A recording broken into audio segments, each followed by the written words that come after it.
বিসমিল্লাহির রহমানির রহিম। আসসালামু আলাইকুম। এটা হলো মুসুর ডাল দিয়ে মুরগির মাংস। আর মুসুর ডাল দিয়ে মুরগির মাংসটা কীভাবে রান্না করলাম সম্পূর্ণ ভিডিওটা আপনাদের সাথে শেয়ার করব, না টেনে চলুন দেখি।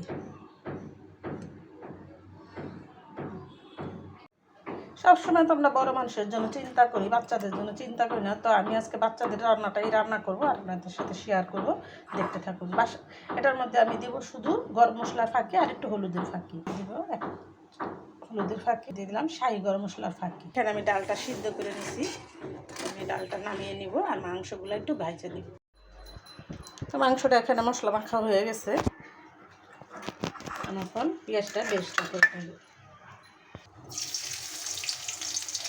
আমি সবসময় রান্নার সময় আমি আপনাদের সতর্কবাণী দিয়ে থাকি, চুলার আঁচ কমিয়ে রান্না করবেন, দুর্ঘটনা এড়িয়ে চলবেন, বেঁচে যাবে হাজার হাজার জীবন, বেঁচে যাবে লাখ লাখ টাকা।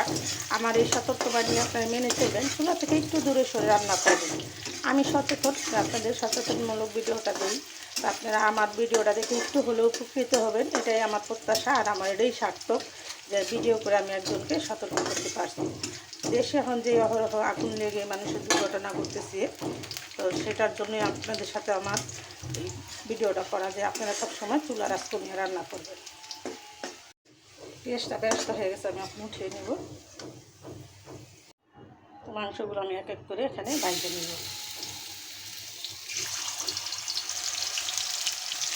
কয়েক পিস মাংস দিয়ে যদি একটু ডাল রান্না করে বাচ্চাদের খাওয়ানো যায়, বাচ্চাদের পুষ্টিও ভালো থাকে, বাচ্চারা খেতেও চায়।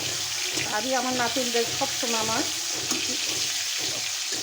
নিজের হাতের রান্না করা তরকারিগুলো দিয়ে খাওয়াই ভাত, আর আমি আপনাদের সাথে সেটাও শেয়ার করি। আপনাদের বাচ্চাদেরকেও আপনারা ঘরে বানানো জিনিস দিয়ে খাওয়াবেন। যেই বাচ্চারা জাল পছন্দ করে না তাদের জাল ছাড়া রান্না করে খাওয়াবেন। আর আমার ছোট্ট একটা নাতিন আছে, ওটা আবার একটু জাল পছন্দ করে, তো হালকা মশলা দিলাম এখানে, কিন্তু আমি বাড়তি কোনো মশলা দিলাম না। আর এখানে আমি ঝাল মরিচ কিছুই দিলাম না।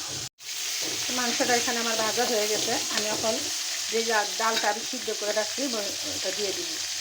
মাংসটা আমি লাল লাল করে ভাজা নিয়েছিলাম, এখন ডালগুলো দিয়ে দেবো কিছুটা পেঁয়াজ বেরেস্তা।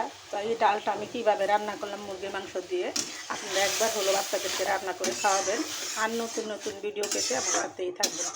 একদম সহজভাবে বাচ্চাদের সুস্বাদু হেলদি খাবার তৈরি করে ফেললাম। তো আপনারাও এরকম করে রান্না করে খাওয়াবেন।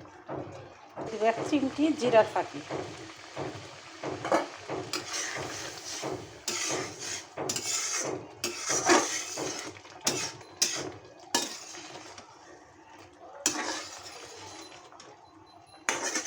তো ডালটা আমি এখন গরম গরম পরিবেশন করে নেব। ক্যারোসেটের জন্য আমি এখানে একটু পেঁয়াজ বেরেস্তা দিয়ে দিলাম। তো হয়ে গেল আমার সুস্বাদু এক বাটি মুরগির মাংস দিয়ে ডাল।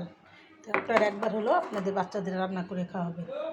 আর নতুন নতুন ভিডিও পেতে সাথেই থাকবেন। আসসালামু আলাইকুম।